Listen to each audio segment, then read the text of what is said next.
Say goodbye to rust.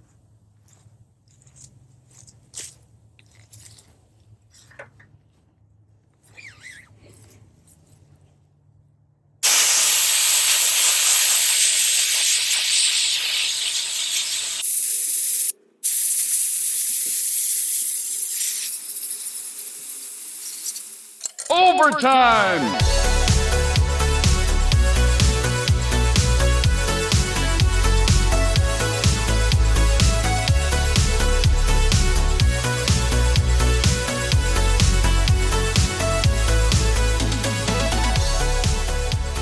All right, welcome back to my seemingly never-ending battle against rust with this Atari Tetris cocktail.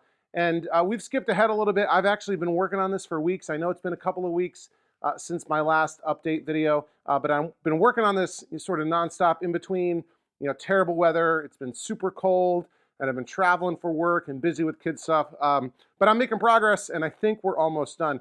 One good bit of good news is I think the monitor is going to be fine. So this is the monitor that I've been working on, the one that came in this cabinet, super rusty. And we were having issues with, the flashing blue and red and whatever, and it really wasn't resolving itself. We hit it with the rejuvenator a bunch of times, but I think we still have some shorts. Now, I've been running this. Anytime I've been out here in the garage, I've been running this monitor for a while, and I think those issues have mostly worked themselves out. I only ever see the flashes like right at startup, right at power up, so I think we might be okay. So back to the rust issue, and this has been pretty severe, and I finally broke out the big guns, literally, and got a sandblasting setup. So I've wanted to get into sandblasting for a while. They make these really nice cabinets where, you have these like rubber gloves that are mounted, and you put your hands in almost like a, something you see in the movies with like E.T. or some, really deadly pathogen or something like that, someone who's really sick or whatever. But, and they're not that expensive, but they take up a ton of space. And as you can see, space is kind of at a premium here. So an option I had been looking at for a while is this. So this is a portable sandblaster from Harbor Freight. Really not expensive, 30, 40 bucks, something like that. And you don't need a cabinet to do this, right? So with the cabinet, it captures all of the abrasive material. You don't actually use sand with sandblasting. That's kind of dangerous to breathe that in. There's different kinds of abrasive materials. But with the sandblasting cabinet, you basically can contain all of that and capture it and reuse it. Obviously, with something like this, you can't. This is very simple. You basically load up this big plastic container with whatever you want, and there's a hose connected to an inlet at the bottom. You hook this up to your air compressor and fire away. Now, a couple things to point out. This is very cheap. It's not the best thing in the world, but it kind of does the job. It's not meant for giant areas that you're going to be sandblasting, but whatever. One of the big questions is, what abrasive material do you use? I was talking to Troy from Troy's Restorations, and he recommended this. So this is coal slag. And I really don't know anything about coal mining, but I think this is the waste material. You have these giant slag piles of stuff that's the the waste material from the mining operation. But you can use this as an abrasive in sandblasting, right? A couple different kinds. This is the finer kind, which I think has the red label on it. There's another one that's more coarser, but Troy recommended this one. It's actually really cheap. Again, this is a waste material that they're trying to get rid of.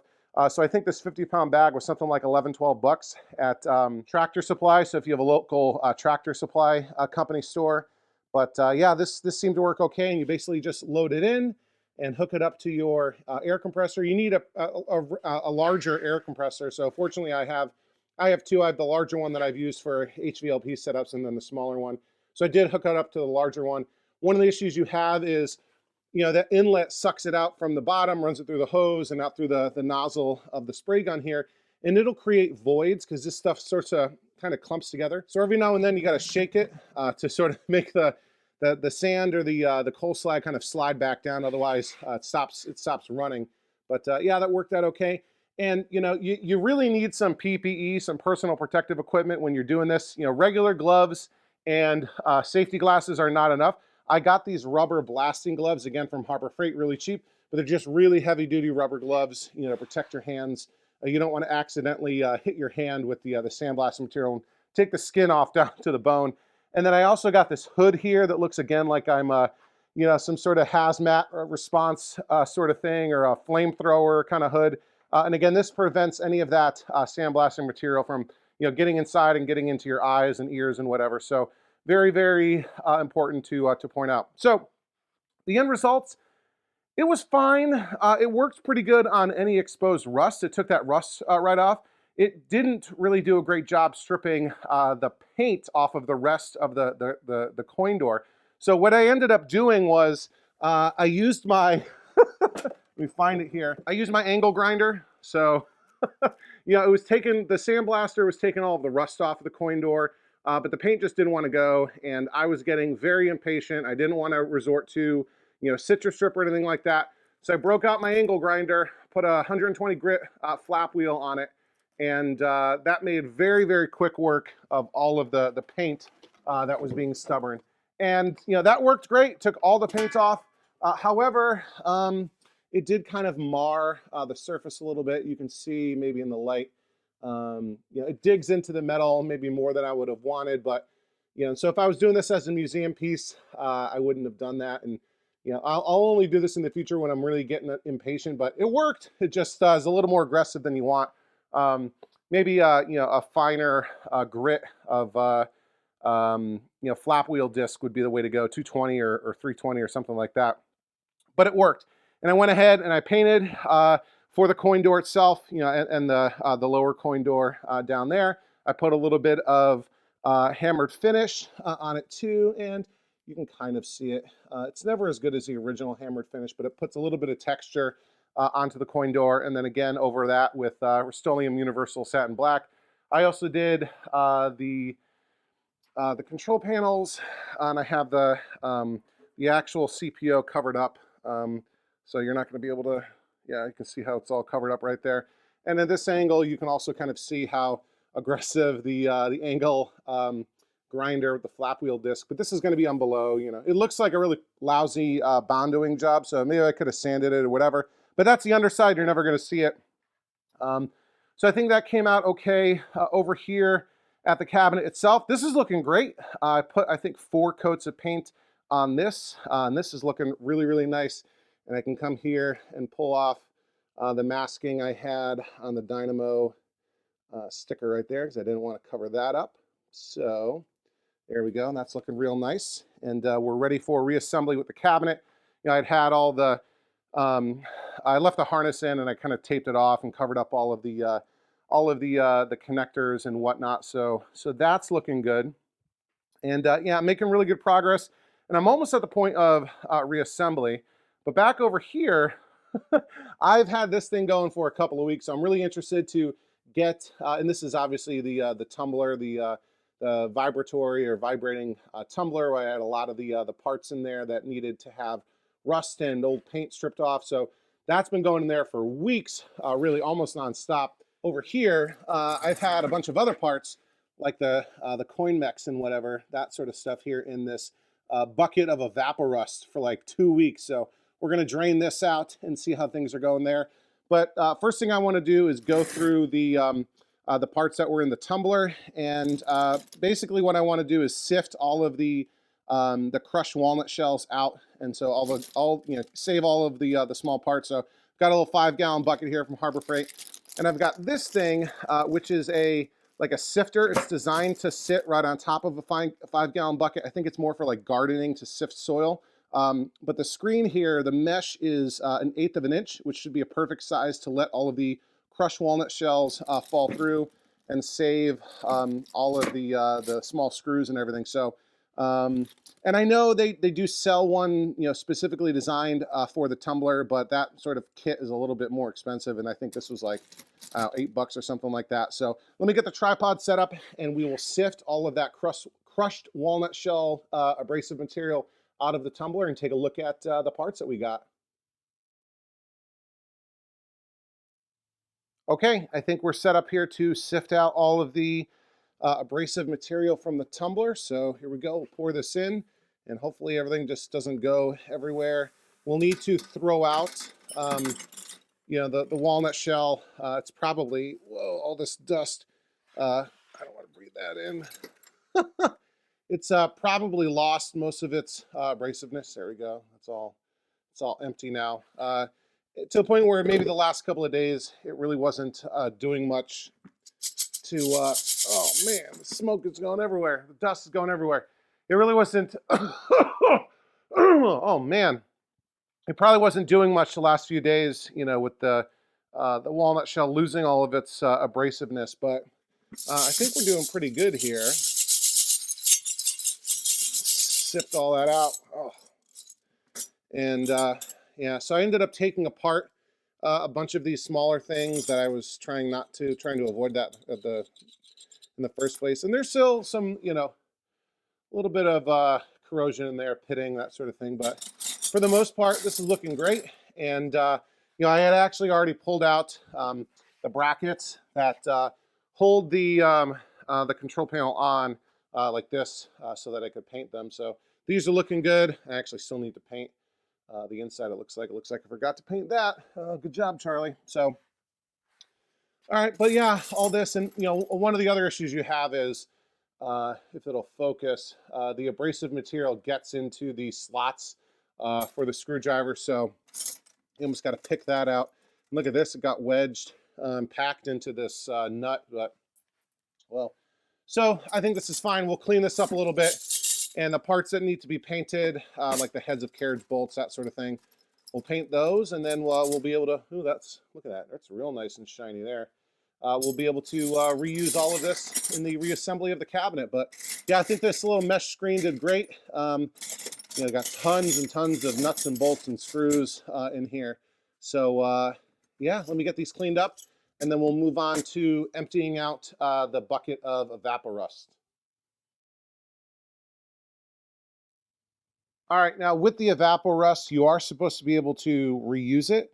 So I've got the jug that it came from with a little funnel, and we'll try to recapture it.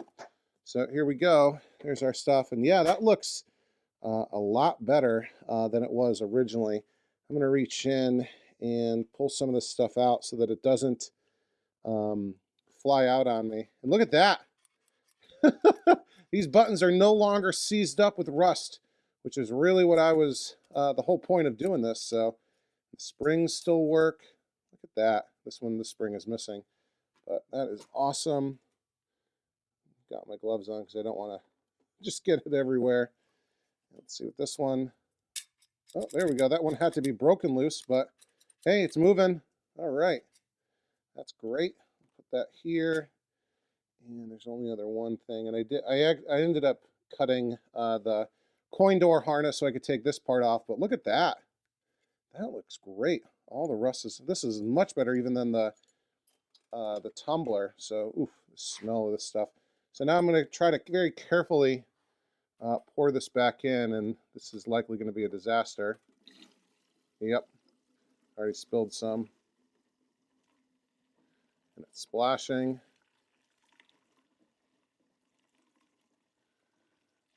Okay, now it's not so bad. Still splashing. I'm trying to go too fast.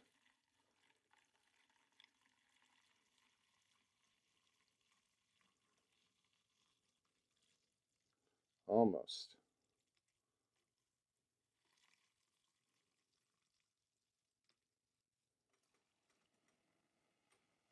Oh no. You see what happened? It all foamed up and backwashed out. Okay, well, so what I'm going to do now is you're supposed to rinse off the evaporust and then dry it. And then I'm going to put a little bit of WD-40, kind of, you know, working on a little bit. But so far, this is looking good. So yeah, let me go and do this. Rinse it with water, dry it off, and then put a little WD-40 on it, almost as a protective. Okay, so another rust removal technique that I used is actually another thing on the coin door. So I don't know if you're going to be able to tell, but this is the front, and right here, these two sides is where the the 25-cent price indicator goes, and there's lights to backlight it.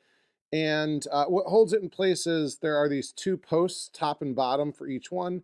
And you can see this one is still here, but the other three snapped right off.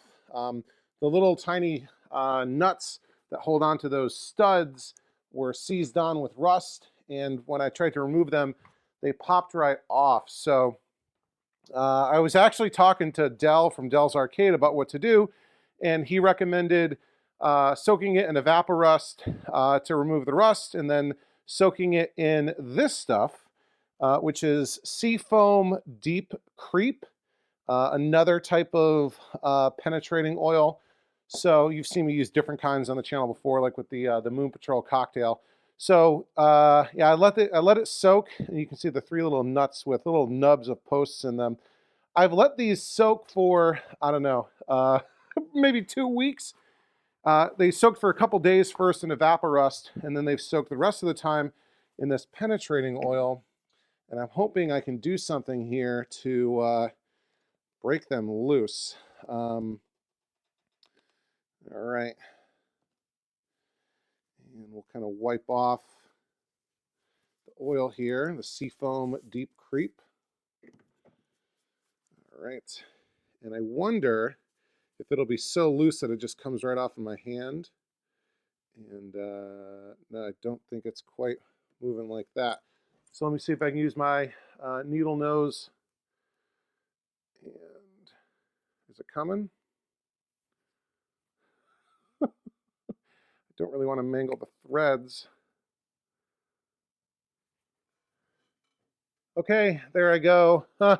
I got one of them loose at least, and yeah, I'm not sure about this. I'm going to think about, if I can get the other two off, sort of, putting these little nub of that stub of the stub of the stud back on the coin door. Otherwise, I'm going to end up hot gluing this. So, yeah, let me see what I can make of this. Okay, one final rust removal technique that I want to show you for this project, and I think I've shown you before, is how to remove the rust on a joystick shaft. And the way you do it is, or at least the way I do it is, I chuck the thing into my drill, and I get some of this. This is Scotch-Brite. It's not steel wool. This is Scotch-Brite, so it's nowhere near as strong as steel wool. And basically, this is abrasive enough where it will take.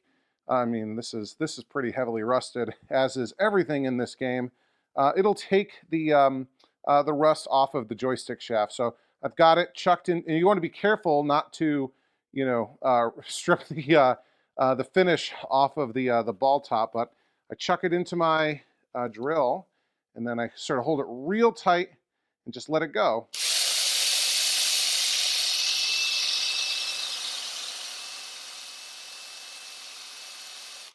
And you can see that's already starting to improve. So we'll do a little bit of this. And be careful not to hit the ball top itself. But let me spend a minute or two with this, and then I'll come back and show you how nice and shiny it is. All right, that's about as good as I could get it. And then once you are done up above, you take it out and you can do the bottom part just by hand. And yeah, certainly far from perfect, especially up by the ball, but I don't really want to go after, go really close to the ball, and like it's not really going to get any better, and you really won't see that part. And I do highly recommend wearing gloves because it will get hot, and you can potentially burn yourself. And then at this point, what I like to do is come in with a little bit of WD-40 and just spray it on, and there we go. That's more than enough. And then grab a rag, just sort of rub it in a little bit, just to help protect it and coat it, and prevent some flash rust from coming back. So again, far from perfect, but certainly better than the way it was looking before, and certainly not worth buying a whole new reproduction joystick and shaft. So with that, I'm going to take you over here and show you what I've been up to. So this project, let me tell you, I severely, severely underestimated this project. You know, I missed a weekend, right? Really, the first time I think in the history of this channel, I didn't have a video ready to go this past weekend. And I was just telling myself, oh, I'll be a day late, I'll be a couple days late. You know, I usually try to release videos on Sundays, and sometimes I get behind and they come out on Mondays, but it's Thursday night right now, and I'm still like not quite done even filming. So I think at this point what I'm going to do is this is actually going to be day 2 of the 12 days of Christmas. So we'll start out on Saturday the 21st with live stream, kickoff live stream, and then I'll do this as the day 2 video. But holy smokes, we're in the home stretch. All I need to do at this point is mount that joystick shaft into this control panel, the Player 1 control panel, and then mount the Player 1 control panel onto the cabinet, and we should be in good shape. And actually, I've got the thing running right here. So the monitor's looking pretty good. It looks even better in person than it does on camera, which is pretty normal. I still kind of get a little bit of red flashing, but that only happens at startup, right? Once the game is warmed up for a minute or two, you don't see that at all. So that's good, and I think we'll do that. We'll leave it like that, not replace the tube or anything.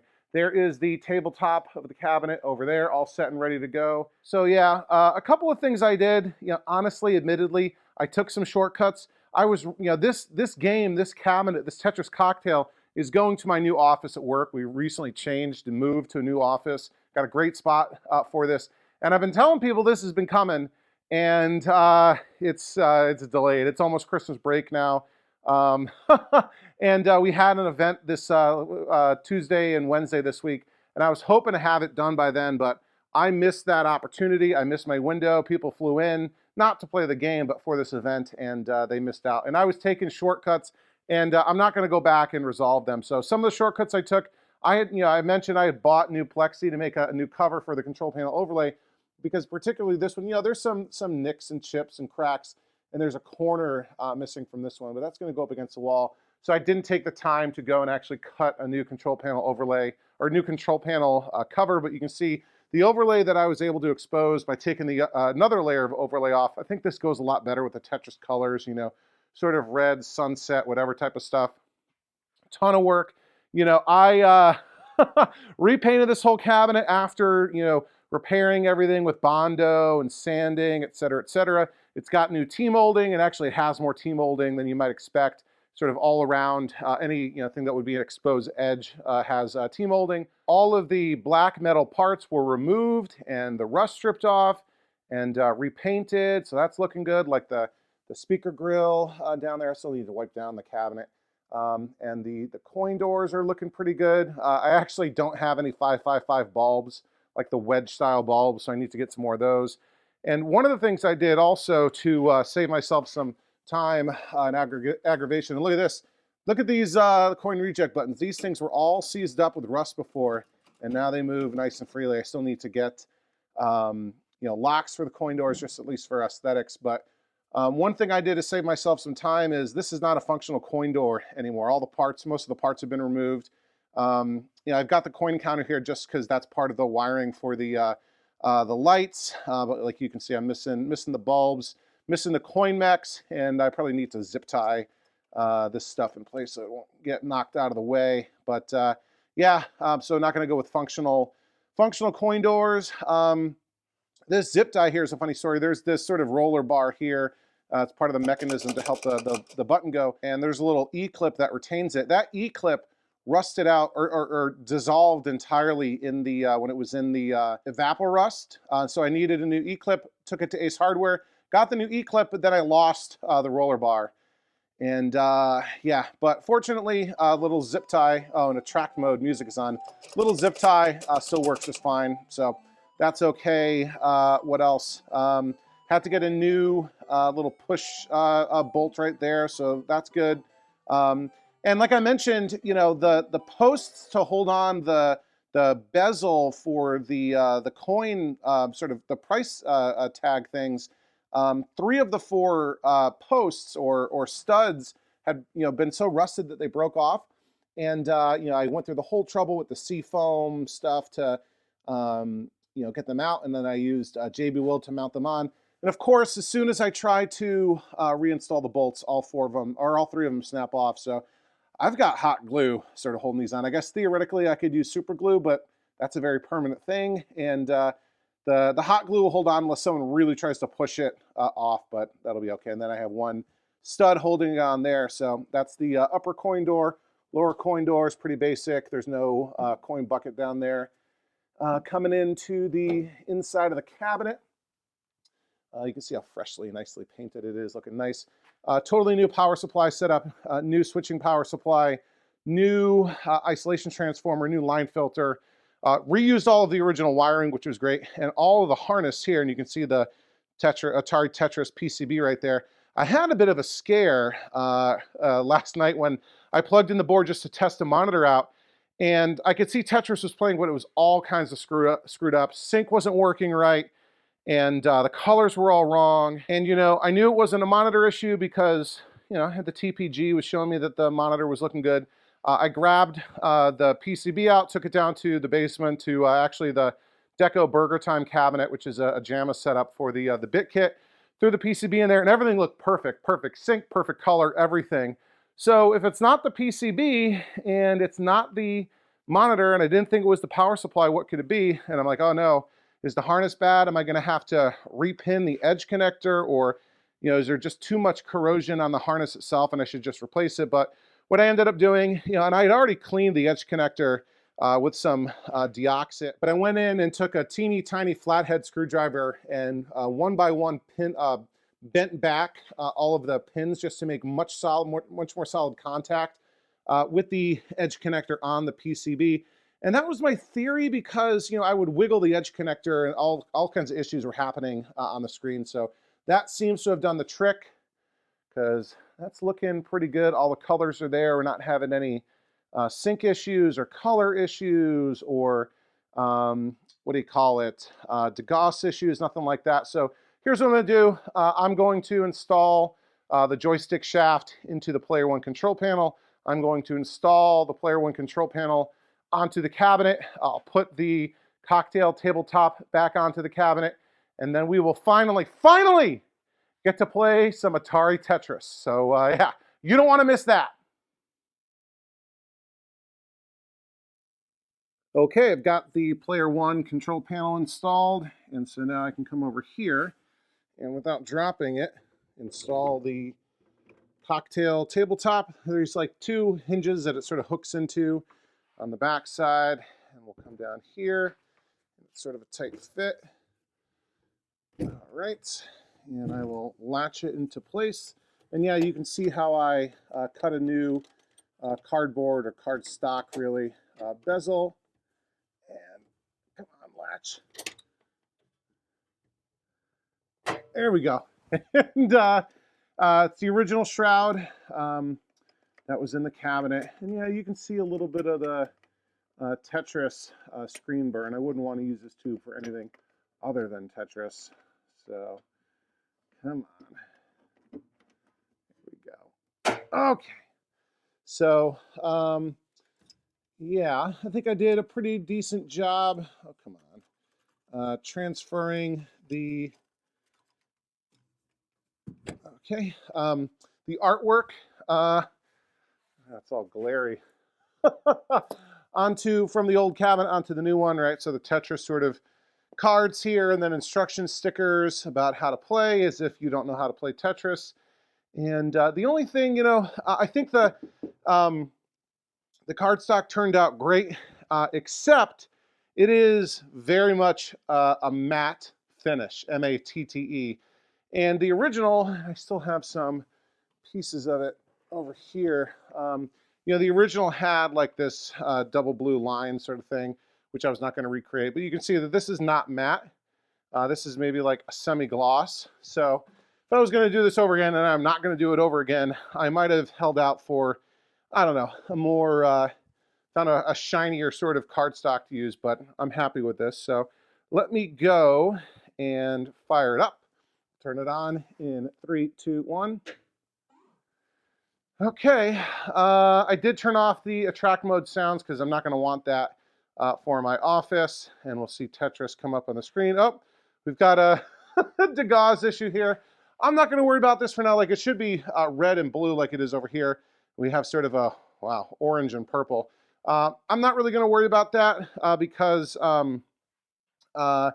you know, because I'm putting this on location, I'll deal with it there. You know, you don't really want to go through a degauss with a manual degaussing wand and then move it somewhere and have to do it again because, you know, the Earth's magnetic field and other sort of magnetic anomalies, like, you know, if it's up against a wall, like this is going to be with power in the wall, you can have sort of magnetic issues. So I'll worry about once it's on location at my office. So why don't we do this? I'll reposition the tripod, I'll turn down the lights, I'll get everything dialed in, and we'll play some Tetris on the Dynamo cocktail.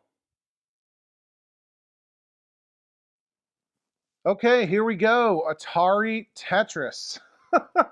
So, you know, you've probably played Tetris before, you've probably seen Tetris before, you know the basic ideas. You have these tetrads in these different shapes, and you're trying to create complete lines. You know, the more lines you complete at once, the higher points you get, and you know, it's a high score game, obviously. I don't know if there's an end to the Atari version. There are quite a few different versions of Tetris. And there we go. A Tetris copyright, what does that say? 1989 Atari Games. Not Atari Inc., Atari Games. And we have the Basilica or whatever, the Russian Orthodox Church from Red Square with fireworks. Look at that. And this monitor does look good, except for that Degas issue that we'll sort out. And like the colors are nice and vibrant right here where I'll be playing. Player 2's got some washed out colors, but whatever. So there are some differences. You know, most people are probably, at least you know, from the demographics that watch this channel, are probably most familiar with either the Game Boy or NES versions of Atari Tetris, you know, from Nintendo. And obviously, you know, there's a whole story. Nintendo had the console rights. Oh, it's not saving high scores. Interesting. Interesting. I'll have to look into that. Maybe it needs a new, was that EROM or EPROM or something? Anyway, there's different versions of Tetris.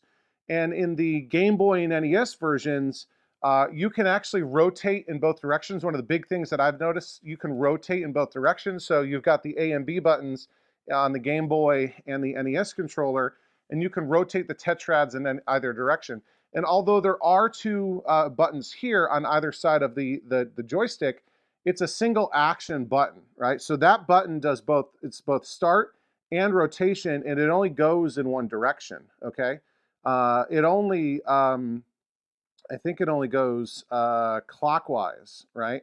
And I think, so, you know, if your instincts like me are based on, I played the Game Boy version the most, you can't do that.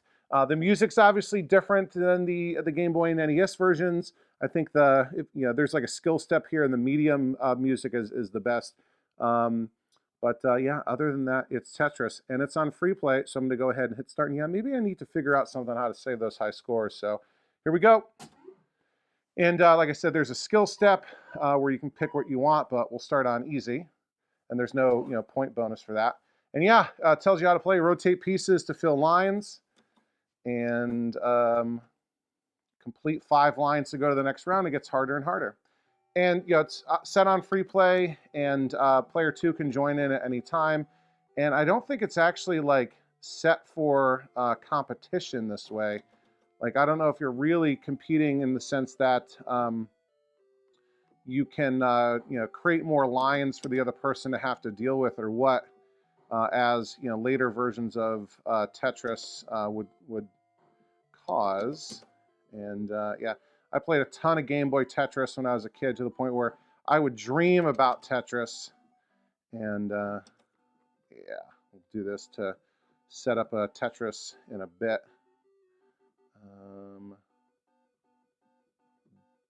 Dang. Oh my goodness. I wasn't paying attention. And it's kind of hard. The screen is so big that lining up your shots, lining up your drops perfectly is a little tricky. And it doesn't have, like, I know there's later versions of Tetris that and the rotation gets me too. There's later versions of Tetris that have like almost like lines that come down to sort of show you where you're aiming, which would come in handy for sure.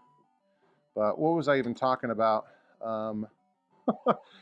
Here we go. We did it. We completed the first stage. Yeah, so I don't know if player 2 is really competing. It's really just you're kind of playing at the same time. So now I need to go 10 lines to complete this stage. And it's pretty brutal. Like once you lose it, like, you know, you fill it up to the top, you're dead. Your game is over. There's no lives. You can continue. Oh, man. You see what I mean about... It's hard to line things up because I didn't think I was there. And I don't like being able to rotate, only rotate in one direction. That's unfortunate. Yeah. So, where was I? Atari Tetris. And yeah, you know, Atari, even though they didn't have the rights to release a console version, they did. So there was also, so Atari Tetris, obviously, you know, for the arcade, and they even made a Versus Tetris for the Nintendo Versus system. Man, that's, it's hard to line up the shots, and I feel like I want to move over to the left. Right, what are we doing? Oh, we just sped up a little bit, and I forget what I was saying. Oh, man. I'm usually much better at Tetris. But there was, you know, Atari did release a home version for the NES by Tengen, was their, I guess, subsidiary that released console games during the NES generation. And yeah, Nintendo went after them and got them to pull it because those were both unauthorized cartridges. And Nintendo's like, hey, you don't even have the license for this, so don't you be putting it on our console. And so they pulled them, and that leaves the Atari version, or the Tengen Tetris, as a relatively rare version. And I think some people actually quite like it because it allows you to play head-to-head, and I don't think the NES version does, even though the Game Boy version allows you to play head-to-head. And I'm not doing a good job sort of focusing on, there we go. Well, we cleared it, you know, because it tells you what the next piece is going to be. So now we got to do 12 lines. Okay. We'll do this. And we'll do this. Oh, and that's not my fault. Oh, man. But yeah, this is a fun game. I think it's going to be great for location. You know, everybody knows Tetris. Everybody knows how to play Tetris. It's not, you know, Mortal Kombat. It's not violent. It's fun for all ages. Perfect for a, you know, a professional business setting, if I do say so myself. And yeah, I got to tell you guys, I underestimated this project. You know, and I'm sorry that I missed a weekend. And I went a weekend without releasing a video. I hope to never do that again. Please forgive me if you can. Find it in your heart. I know Ty out there is like constantly telling me to take a break. He's worried about me, you know, burning out, which that's not going to be an issue. But sometimes I just get behind, and nothing I can do about that, I guess. But so yeah, this was more than I was bargaining for, sadly. But we got there. We got there anyway. And I appreciate you watching. So a couple different ways to support the channel, especially if this is your first time and you're just learning about Overtime Arcade. Make sure you like, share, comment, subscribe, right? It's been weird. You know, we go through these bursts, and I don't think they have anything to do with, like, you know, viewage, you know, view statistics. We go through these stages where sometimes we get, you know, thousands of new subscribers out of nowhere. Other times it goes a while with, you know, not much, and I don't understand the rhyme or reason, but make sure you're subscribed so you don't miss a single episode, because I don't always release the videos at the same normal time. Normally it's on Sundays. Sometimes it's late. Sometimes I'll throw in a short every now and then in between. And this video right here is day 2, of course, like I mentioned, of the 12 days of Arcademas. So you'll be getting this is day 2, and you'll be getting a new piece, fresh video every day for 12 straight days. Sometimes it's a full-length episode. Sometimes it's a short, there we go, or a live stream. Now things are gonna get pretty crazy. Ooh, we got a cutscene with some Russian dancer. So yeah, make sure you subscribe so you don't miss an episode. You know, you can always leave a super thanks, which is like a super chat. And so we have these like this garbage on the side that we have to deal with and clear that out. So a super thanks is like a super chat, except it's for a not a live video, live stream. It's for a, we just might as well clear this out. Yeah, I don't like the bricks it's given me. So super thanks is like a super chat, except it's for a pre-recorded video and not a live stream. So you can do that if you like. I got a merchandise shop, hats, hoodies, t-shirts, mugs, you name it.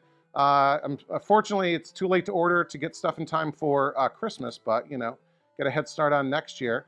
And the absolute best way to support the channel, by the way, if you didn't know this already, is by becoming an Overtime Arcade channel member.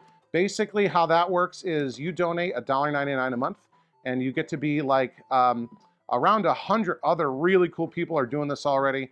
You get to support your favorite arcade restoration YouTube channel, and you get access to some awesome perks.